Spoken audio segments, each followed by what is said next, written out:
നിതിൻ്റെ ഈ ദുര്യോഗത്തിന് ശേഷം നിങ്ങൾ വിദ്യാർത്ഥികൾ പറയുന്ന ഓരോ വാചകങ്ങളും കേരളം ഞെട്ടലോടെയാണ് കേൾക്കുന്നത്.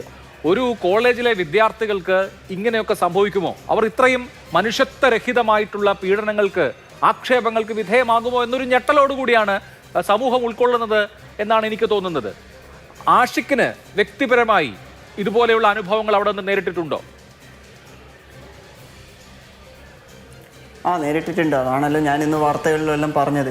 എന്നെ ഈ പറയുന്ന ഡോക്ടർ റാം ഇത്രത്തോളം ചെയ്തു വെച്ചിട്ടുണ്ട്. ഫസ്റ്റ് ഇയർ മുതൽ തേർഡ് ഇയർ വരെ എന്നെ ഇയാളിങ്ങനെ മെൻ്റലി ടോർച്ചർ ചെയ്തിട്ടുണ്ട്. അത് മെൻ്റലി ടോർച്ചറാണെന്നൊക്കെ നമ്മൾ ഓരോ ആൾക്കാർ പറയുമ്പോഴാണ് മനസ്സിലാവുന്നത് ഇങ്ങനെയൊന്നും സംഭവിക്കാൻ പാടില്ലതല്ല എന്ന്. അതുവരെ നമ്മളിങ്ങനെ കണ്ടീഷൻ ചെയ്ത് നമ്മളിത് നോർമലാണെന്ന് വിചാരിച്ചു പോയതാണ്. ഇനി അഥവാ എന്തെങ്കിലുമൊക്കെ പ്രതികരിച്ചാൽ നമ്മളെ പിന്നെ എക്സാം എഴുതിപ്പിക്കാണ്ടിരിക്കുക, എക്സാം പ്രാക്ടിക്കലി ഫെയിലാക്കുക, ഇങ്ങനെയൊക്കെ ചെയ്തിട്ടാണ് നമ്മളിങ്ങനെ വരിയിൽ നിർത്തുന്നത്. ഇതൊരൊറ്റ അധ്യാപകൻ്റെ, ഡോക്ടർ റാമിൻ്റെ ഈ ഓറൽ പത്തോളജി HODയുടെ മാത്രം ട്രീറ്റ്മെൻ്റ് ആയിരുന്നോ, അതോ ആ കോളേജിലെ പൊതു അന്തരീക്ഷം ഇങ്ങനെ തന്നെയാണോ? ഇല്ല, ഡോക്ടർ പൊതു അന്തരീക്ഷം ഇതല്ല. ഇങ്ങനെ ചെയ്യുന്ന സ്റ്റാഫുകളുണ്ട്, ഇങ്ങനെ ചെയ്യാത്ത സ്റ്റാഫുകളുണ്ട്. ഇപ്പോൾ ഡോക്ടർ റാം ഇതിൽ ഒരാൾ മാത്രമാണെന്നേ ഉള്ളൂ. അത് ഇയാളുടെ മെത്തേഡ് ഇതാണെന്ന് മാത്രമേ ഉള്ളൂ. ബാക്കി സ്റ്റാഫുകൾ അവിടെ ഉണ്ട്, അവരുടെ മെത്തഡോളജി ഇത്ര വൾഗർ അല്ല എന്നേ ഉള്ളൂ. എന്തിന് കുട്ടികളെ ഇങ്ങനെ ട്രീറ്റ് ചെയ്യണം? അതൊരു ചോദ്യമാണല്ലോ. പഠിക്കാനാണ് വിദ്യാർത്ഥികൾ കോളേജിൽ ചേർന്നത്. നിങ്ങൾ ഒരു പ്രൊഫഷണൽ കോഴ്സാണ് പഠിക്കുന്നത്, BDS ആണ് പഠിക്കുന്നത്. ആ കുട്ടികളെ ഇങ്ങനെ ഹരാസ് ചെയ്യുന്നതിന് എന്തെങ്കിലും ഒരു ന്യായം വേണമല്ലോ, എന്തെങ്കിലും ന്യായീകരണം ഈ ആരെങ്കിലും, റാമോ അതല്ലെങ്കിൽ മറ്റാരെങ്കിലും പറഞ്ഞു കേട്ടിട്ടുണ്ടോ? ന്യായീകരണം എന്ന് പറയാൻ വേണ്ടിയിട്ട് ആകെ ഇപ്പോൾ കേട്ടിട്ടുള്ളത്, നമ്മളിപ്പോൾ പഠിപ്പിക്കുന്ന സമയത്ത് നിങ്ങൾ ഇതിനോടൊക്കെ എന്താ പറയുക പൊരുത്തപ്പെടണം, നമ്മൾ എന്തിന് ഇതിനോടൊക്കെ പൊരുത്തപ്പെടണം, ഇവരല്ലാണ്ട് സമൂഹത്തിൽ നമ്മൾ വേറൊരാൾ പോലും ഇങ്ങനെ പറഞ്ഞിട്ടില്ല, പിന്നെ നമ്മൾ എന്തിനോടാണ് ഈ പൊരുത്തപ്പെടുന്നത്? ആർച്ച കഴിഞ്ഞ ദിവസവും സംസാരിച്ച കുട്ടിയാണ്. ആർച്ച അപ്പോൾ നിതിൻ രാജിൻ്റെ മരണം സംബന്ധിച്ച് കോളേജ് മാനേജ്മെൻറ്റ് വിശദീകരിക്കുന്നത്, ഒരു ലോൺ ആപ്ലിക്കേഷനിൽ നിന്ന് ലോൺ എടുത്തു, അവിടെ നിന്ന് ഒറ്റ ദിവസം തന്നെ 76 കോൾ വന്നു. എന്ന് മാത്രമല്ല, ടീച്ചറായിരുന്ന ലതയുടെ നമ്പർ അതിൽ റെഫറൻസ് ആയിട്ട് കൊടുത്തിട്ടുണ്ടായിരുന്നു. ടീച്ചർക്കും ഒരുപാട് കോൾ വന്നു. അപ്പോൾ ടീച്ചർ കംപ്ലയിൻറ്റ് ചെയ്തു, പ്രിൻസിപ്പാൾ വിളിപ്പിച്ചു. അങ്ങനെ വിളിപ്പിച്ചപ്പോൾ കുറേ കാര്യങ്ങൾ അവിടെ സംസാരിച്ചു. അതിൻ്റെ മനോവിഷമത്തിന് പോയി മരിച്ചു എന്നുള്ളതാണ്. അതുമാത്രമാണ് മരണകാരണം എന്ന് പറയാൻ കഴിയുമോ? ഒന്നും മ്യൂട്ട് മാറ്റൂ ആർച്ച. ഹലോ, കേൾക്കാം. അതില് റാം സാറിന്റെ ഇൻഫ്ലുവൻസ് വളരെ വലുതാണ്. അയാള് ആ കുട്ടിയെ മാത്രം ഫുൾ ടൈം എപ്പോഴും ടാർഗറ്റ് ചെയ്യാറുണ്ട്. അത് അവന് നല്ല രീതിക്ക് ഹേർട്ട് ആവുന്നുണ്ട്. അത് ഡേ ബൈ ഡേ കൂടിക്കൊണ്ടിരുന്നിട്ടുള്ളൂ. അത് ഇതുവരെ കുറഞ്ഞിട്ടില്ലായിരുന്നു ആ സമയത്തൊന്നും. അതുകൊണ്ട് നന്നായിട്ട് അവനെ ഇൻഫ്ലുവൻസ് ചെയ്തിട്ടുണ്ട്. ലോൺ ആപ്പിന്റെ മാത്രമല്ല അതിന്റെ പ്രശ്നം. ഈ ലോൺ ആപ്പിന്റെ പ്രശ്നം മാത്രമാണെന്ന് വരുത്തി തീർക്കാൻ നോക്കുന്നു എന്ന് തോന്നുന്നുണ്ടോ? കാരണം കുറച്ച് ആളുകൾക്ക് അങ്ങനെ രക്ഷപ്പെടാലോ. അതെ അതെ, എന്തായാലും അതിന്റെ പ്രശ്നം കൊണ്ട് മാത്രമല്ല, അതിന് റാം സാർ നല്ല ഇൻഫ്ലുവൻസ് ചെയ്തിട്ടുണ്ട്. അത് ഒന്ന് വിശദീകരിക്കാൻ പറ്റുമോ ആർച്ച? ഇപ്പോൾ നിരന്തരമായി ഈ കുട്ടി, നിതിൻ രാജ് എന്നുള്ള കുട്ടി, ഇങ്ങനെ ആക്ഷേപം കേട്ടുകൊണ്ടേ ഇരിക്കുകയായിരുന്നു. ഇപ്പോൾ സ്വാഭാവികമായിട്ടും ആക്ഷേപം കേൾക്കുന്ന ആർക്കും അത് വലിയ ഹേർട്ടായിരിക്കും.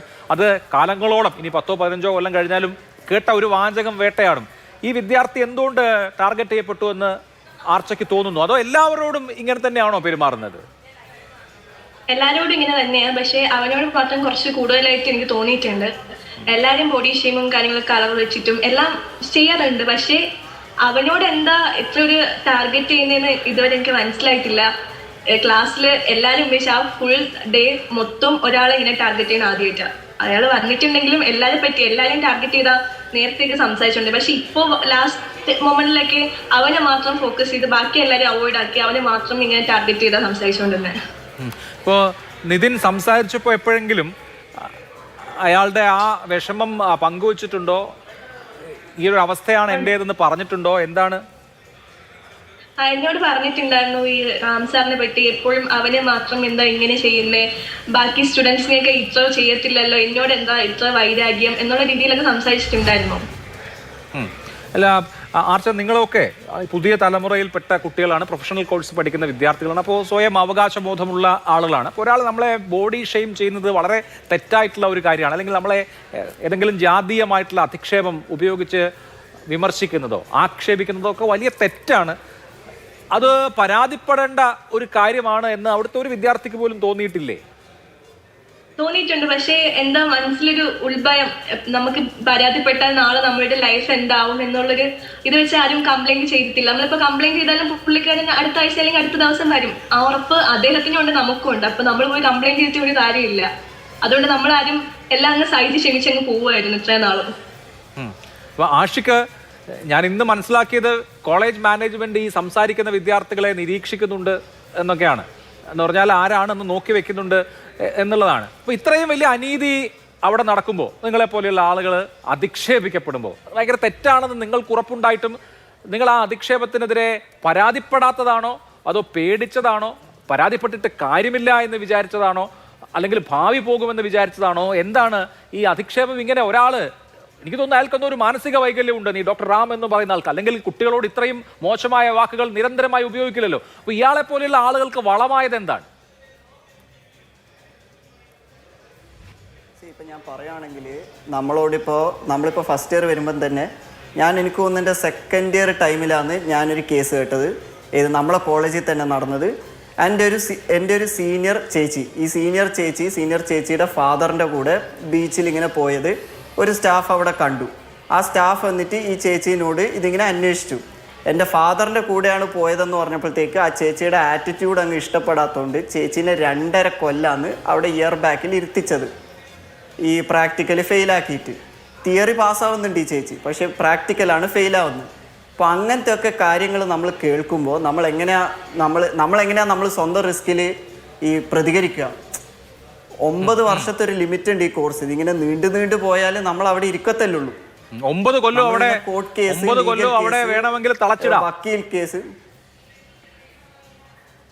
9 കൊല്ലം വേണമെങ്കിൽ അവിടെ തളച്ചിടാം, ഒരു പ്രശ്നവുമില്ല. 9 കൊല്ലോളം എടുക്കുന്ന പിള്ളേർ ഇപ്പൊ ഉണ്ട്. അപ്പൊ അതൊരു പേടിയാണ്, ആർക്കും പേടിയാണ്, അതിൽ സംശയമൊന്നുമില്ല. അപ്പൊ അത് ഇത്തരത്തിലുള്ള ഒരു പേടിയുടെ അന്തരീക്ഷത്തിൽ എന്തും സഹിക്കാം, എന്തും ആയിക്കോട്ടെ, ഞങ്ങൾ സഹിച്ചോളാം, അങ്ങനെ നിങ്ങളൊക്കെ വിചാരിച്ചിരുന്നതാണോ? നമ്മൾ സത്യം പറഞ്ഞ മരവിച്ചതാണ്. ഇതിങ്ങനെ ഒന്നിക്കൽ നമ്മൾ ഫെയിൽ, ഇല്ലെങ്കിൽ നമ്മൾ സഹിക്കുക. ഇത് രണ്ടും ആകുമ്പോഴത്തേക്ക് നമ്മൾ ഓട്ടോമാറ്റിക്കലി സഹിക്കാനല്ലേ ചൂസ് ചെയ്യും. അല്ല, ആ കോളേജിലെ മറ്റ് അധ്യാപകർക്കൊക്കെ ഇത് തെറ്റാണ് എന്നൊരു തോന്നൽ ഉണ്ടായിരുന്നില്ലേ? നല്ല ആളുകളും സ്വാഭാവികമായിട്ടുണ്ടാവുമല്ലോ. വിദ്യാർത്ഥികളോട് ഇങ്ങനെയല്ല പെരുമാറേണ്ടത്, അവരെ ജാതി പറഞ്ഞോ, നിറം പറഞ്ഞോ, അവരുടെ ശരീരപ്രകൃതം പറഞ്ഞോ ഒന്നും അധിക്ഷേപിക്കരുത്, പേടിപ്പിക്കരുത്, ട്രോമാറ്റൈസ് ചെയ്യരുത് എന്നൊക്കെ ചിന്തിക്കാൻ കഴിയുന്ന അധ്യാപകരും ഉണ്ടാകേണ്ട ഒരു കോളേജാണത്. അതെ, അത് ശരിയാണ്. പക്ഷേ ഇദ്ദേഹം ഒരു HOD ആണ്, ഒരു ഹെഡ് ഓഫ് ദി ഡിപ്പാർട്ട്മെന്റ് ആണ്. ഇയാൾക്ക് വേണമെങ്കിൽ എളുപ്പത്തിൽ ജോലിയിൽ നിന്ന് പിരിച്ചുവിടാൻ പറ്റുന്ന സ്റ്റാഫുകളാ ബാക്കിയുള്ള സ്റ്റാഫുകൾ. അസോസിയേറ്റ് പ്രൊഫസർ ഡിസ്മിസ് ചെയ്യാം, ഈ റീഡർമാർ ഡിസ്മിസ് ചെയ്യാം. ഇദ്ദേഹം ഒരു ഹെഡ് ഓഫ് ദി ഡിപ്പാർട്ട്മെന്റ് അല്ലേ, ഏറ്റവും തലപ്പത്തിരിക്കുന്ന ആൾക്കാരെടുക്കുന്ന നമ്മളിത് പ്രതീക്ഷിക്കുമ്പം ഇതിൽ കൂടുതൽ നമ്മൾ പോകാൻ പറ്റുന്നത് പ്രിൻസിപ്പാളിനോടാണ്. പ്രിൻസിപ്പാളിനോട് നമ്മൾ 2 പ്രാവശ്യം കംപ്ലൈന്റ് കൊടുത്തു. ഈ 2 പ്രാവശ്യം കംപ്ലൈന്റ് കൊടുത്തപ്പോഴത്തേക്ക് ഈ പെയ്ഡ് സസ്പെൻഷൻ, അതായത് ഈ സസ്പെൻഷനിൽ ഇരിക്കുക, വെക്കേഷനിൽ പോയ പോലെ വീട്ടിൽ പോവുക, എന്നിട്ട് തിരിച്ചു വരിക, പൂർവാധിക ശക്തിയിലോട്ട് ഇങ്ങനെ തിരിച്ച് നമ്മൾ അതേപോലെ ടോർച്ചർ ചെയ്യുക. ഇങ്ങനെ ചെയ്യുമ്പോഴത്തേക്ക് നമുക്ക് അടുത്ത ഓപ്ഷൻ മാനേജ്മെന്റ് ആണ്. ഈ മാനേജ്മെന്റ് എന്ന് പറയുന്ന ഒരു എന്താ പറയുക, മാനേജ്മെന്റ് നമ്മൾ ഇതുവരെ കണ്ടിട്ടില്ല. മാനേജ്മെന്റിൽ നിന്ന് റെപ്രസെന്റേറ്റീവ് ആയിട്ടുള്ള ഒരു ആൾക്കാരെ നമ്മൾ കണ്ടിട്ടില്ല. മാനേജ്മെന്റിന്റെ ഹെഡിനെ നമ്മൾ കണ്ടിട്ടില്ല. ഇവരെയൊന്നും കാണാറില്ല നമ്മളെ കോളേജിൽ. മാനേജ്മെന്റിൽ നിന്ന് ഇന്നൊരാൾ വന്നത്, അവർ പറഞ്ഞത് എനിക്ക് ഇതിന് ആക്ഷൻ എടുക്കാൻ പവറില്ല, എനിക്ക് ഈ കാര്യങ്ങൾക്കൊന്നും ആക്ഷൻ എടുക്കാൻ പവറില്ല. ഇതൊക്കെ കേൾക്കുക, ഇതൊക്കെ എന്താ പറയുക, അറിയിക്കുക എന്നെ മുകളിലുള്ള ആൾക്കാർക്ക്. അന്ന് ഈ മുകളിലുള്ള ആൾക്കാർ എന്തെങ്കിലും ആക്ഷൻ എടുക്കണ്ട്. മുകളിലുള്ള ആൾക്കാർ നമ്മളെ മുന്നിൽ അപ്പിയർ പോലും ചെയ്യുന്നില്ല. അത്രയും മോശമായ അന്തരീക്ഷമാണ്. ഞാൻ 2 പേരിലേക്കും വരാം.